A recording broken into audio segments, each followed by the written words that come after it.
জুলুম করলে তাকে অভিশাপ দেওয়া যাবে কি না? অভিশাপ দেওয়া এটা মৌলিকভাবে সাধারণভাবে কোনো ভালো কাজ নয়। নবী করিম সাল্লাল্লাহু আলাইহি ওয়াসাল্লাম বলেছেন, ঈমানদার কখনো কথায়, কথায় গালমন্দ এবং অভিসম্পাতকারী এটা হতে পারে না। অর্থাৎ ঈমানদারের এটি স্বভাব হতে পারে না।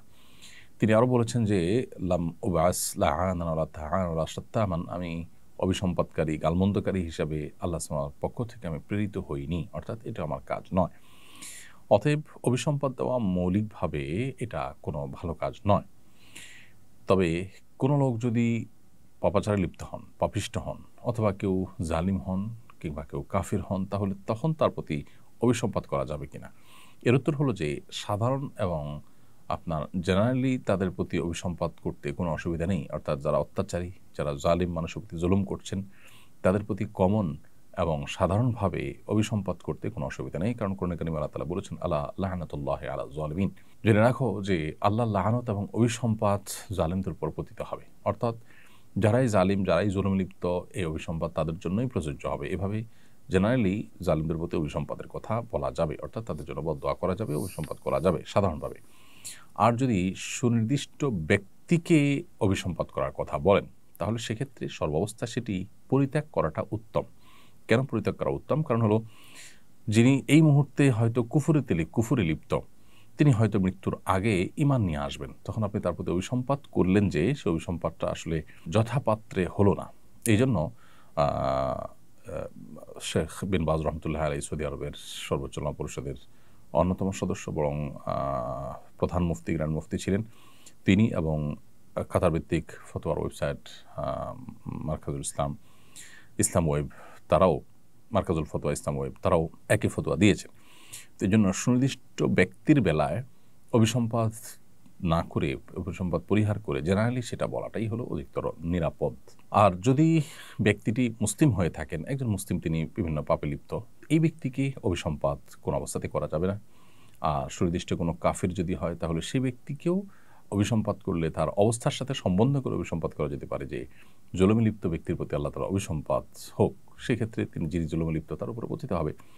কিন্তু নির্দিষ্ট করে নাম ধরে ধরে এটি অভিসম্পাত তখনই করবেন যখন লোকটি জালেম হিসাবে, পাপিষ্ঠ হিসাবে বা কাফির হিসাবে, মুসলিম বিদ্বেষী হিসাবে চিহ্নিত, পরীক্ষিত হয়েছে। যেমন নবী করিম সাল্লাল্লাহু আলাইহি ওয়াসাল্লাম মক্কার কিছু মানুষদের বিরুদ্ধে নবী সাল্লাল্লাহু আলাইহি ওয়াসাল্লাম যেমন অভিসম্পাত করেছিলেন মদিনা হিজরতের পর, তো সেই রকম অভিসম্পাত আপনি করতে পারবেন, এমনকি মক্কাতেও। তো সুনির্দিষ্ট কাফির, সুনির্দিষ্ট ইসলামের বা মুসলমানদের চিহ্নিত শত্রু, একেবারেই কমন শত্রু, খুব পরিচিত শত্রু, তাদের ব্যাপারটি ভিন্ন। অনেক উলামা বলেছেন যে, নবী করিম সাল্লাল্লাহু আলাইহি ওয়াসাল্লাম ওহীর মাধ্যমে যেহেতু জানতে পেরেছেন এই লোকগুলোর ঈমান নসিব হবে না, সেজন্য তিনি তাদের জন্য ব্যক্তি বিশেষের প্রতি অভিসম্পাত করেছেন। আমরা যেহেতু সেটা জানার সুযোগ নেই, সো আমরা এটা করব না। এজন্য আমরা আগেই বলেছি যে, এই ব্যক্তি বিশেষকে অভিসম্পাত করার ব্যাপারটিকে পরিহার করাটাই উত্তম।